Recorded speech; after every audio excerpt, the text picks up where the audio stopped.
70% من الأمراض النفسية والصحية والجسدية والفكرية كلها سببها التفكير والانفعال. لذلك اليوم الأمراض الفتاكة اللي تقتل الإنسان، أمراض العصر، سببها هو التفكير، الانفعال الزائد. الانفعال الزائد يقضي على البنكرياس، يقضي على الإنسان، يصاب الإنسان بارتفاع بضغط الدم، ومن ثم يؤدي لا قدر الله إلى جلطة، إلى السكري. كل هذه الأمراض، أمراض العصر، أسبابها الانفعال. طيب ما الحل؟ الحل الإنسان يعود نفسه على ضبط الانفعال، على ضبط الانفعال. لذلك النبي صلى الله عليه وآله وسلم عندما قال الحلم بالتحلم، وهذه قاعدة جوهرية لحياة أي إنسان. هاي يروح للصيدلية النبوية، إلى هدي النبي صلى الله عليه وسلم والقرآن الكريم. الحلم الإنسان الحليم، الإنسان اللي ما يغضب ولا يتنرفز، ويحاول أن يتصف بهذه الصفة. ومن صفات الله عز وجل الحليم، الذي يصبر على عبادة وعلى تجاوز عبادة وعلى معاصي عبادة، هي صفة من صفات الله عز وجل. والعبد مأمور أن يتخلق بأخلاق الله عز وجل. لذلك قال النبي صلى الله عليه وآله وسلم الحلم بالتحلم، أي التدرب بالتعلم، أن الإنسان يحاول يضبط نفسه. اليوم كثير من الناس يقول أنا كذي، أنا مزاجي بهالطريقة، أنا طبيعتي إذا نمت الظهر ما أحب أسمع اليوم صراخ الأولاد في البيت أو ما شابه ذلك.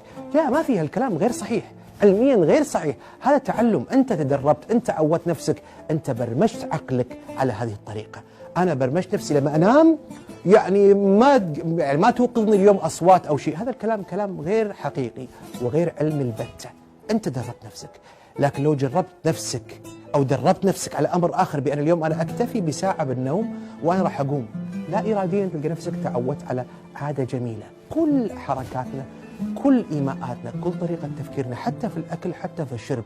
لما الإنسان اليوم يجلس من النوم على سبيل المثال ويتريق أو يفطر الساعة 10، شبع، لكن لأنه برمج نفسه بأن موعد الغداء الساعة 1:30، تلقى الإنسان سبحان الله الساعة 1:30 لا إراديا يشعر بالجوع حتى هو شبعان. هذا كلام علمي، يشعر بالجوع. أنا تبرمج أني أنا آكل، وحتى لو يأكل غداء غير مألوف ويأكل أكل ثاني، يجد نفسه يحن لأكل تعود عليه أو اعتاد عليه الساعة 1:30 كالرز وما شابه ذلك. فالعملية هي عادة الإنسان يعود نفسه عليها. لكن هل الانفعالات، يعني لما نتكلم عن ضبط الانفعالات، لماذا نريد أن نضبط انفعالاتنا؟ لأن هذا الضبط يقوي علاقاتنا الاجتماعية. كثير من البيوت تهدمت والأسباب الانفعال. كثير من الزيجات انتهت بحالة من الطلاق أو مدة الإيد، أو الإنسان يمكن يمد إيده على زوجته، أو العكس، أو الزوجة تهين الزوج بكلمة يعني قبيحة أو نابية، أو يمكن الأب يضرب ابنه أو بنته، ومن ثم يندم ندم كبير. يجلس الإنسان بينه وبين نفسه، شلون مديت يدي على فلان؟ شلون انفعلت؟ لأنا ما ضبطت أعصابي، ما تعلمت على قضية الضبط. طيب واحد يقول لك أنا عصبي ما أقدر، شو الحل؟ الحل على سبيل المثال عندما يعني النبي صلى الله عليه وسلم عندما نصح أحد الصحابة وقال له لا تغضب 3 مرات، أي تدرب، أي تعلم، أي عود نفسك بأن لا تنفعل. عود نفسك. يعني على سبيل المثال اليوم حتى في العلوم الصينية، بالعلوم الصينية يتكلمون، يقول كذا الإنسان مثلا استشعر بموقف محرج، أو ممكن هذا الموقف يخليني أنفعل. البعض عندنا بالخليج أو عند العرب بصورة عامة ربما يكسر شيء أو يرمي كتاب أو يرمي قلم أو يرمي الطاولة. هذه حالة موجودة. يقول كذا أنت الآن مريت بموقف معين وانفعلت معاه بطريقة سلبية، اضغط على إيدك على سبيل المثال. في ناس يتكلم بطريقة هذه، يفرق في إيده، هذه حركة إيماء تفرغ الطاقة اللي عندك. غير من جلستك، استغفر. الاستغفار، ولكن استشعرها، مش كلمة اليوم استغفر الله العظيم بهالطريقة اللي كنت متنرفز، لا استشعرها.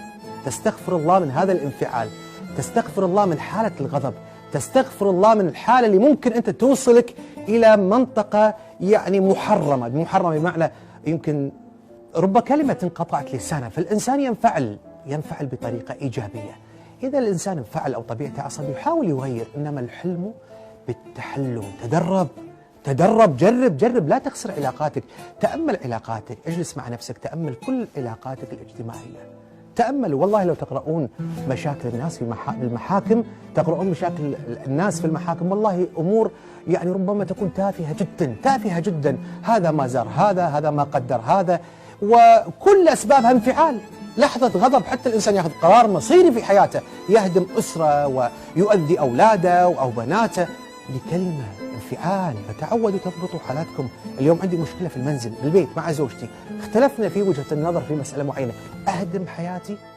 اطلع من البيت، غير الحالة اللي أنت فيها، غير المكان، لا تدخل في شجار أو نقاش. نعم احنا كل إنسان فينا عنده النرجسية، يبي ينتصر لذاته، أنا أستطيع، صاحب الحجة، أنا اليوم بمنطلق ذكوري أبي أسيطر على اليوم. كيف زوجتي تكلمني بهذه الطريقة؟ لا، أنا منطلق أني رجل ورجل البيت الأسد، ها، فيبدأ الرجل يعني يزأر الرجل بأنه هو خلاص صاحب البيت وهو الأسد وهو كلمته مطاعة. لا لا لا، هذه نفخة كذابة، هذه النرجسية كذابة. الإنسان الحكيم اللي عنده يعني حلم يصبر، هذه الإنسانة صبرت.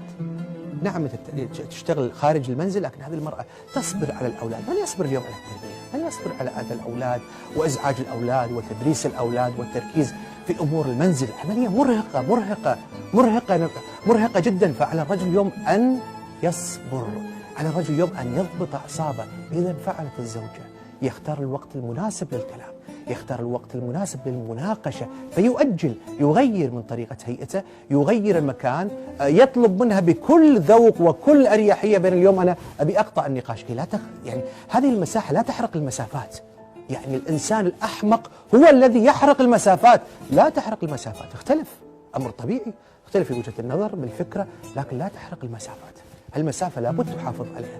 عشان تحافظ على هذه المسافة اليوم غير مكانك، غير من هيئتك، اشرب شيء، اشرب ماء على سبيل المثال، اذكر الله عز وجل، اطلع من المنزل، روح زور لي أصحابك، اعمل أي شيء، غير من هيئتك، انشغل بأي شيء حواليك، لكن لا تكون يعني بالمشكلة نفسها وتحاول أن تنتصر لذاتك.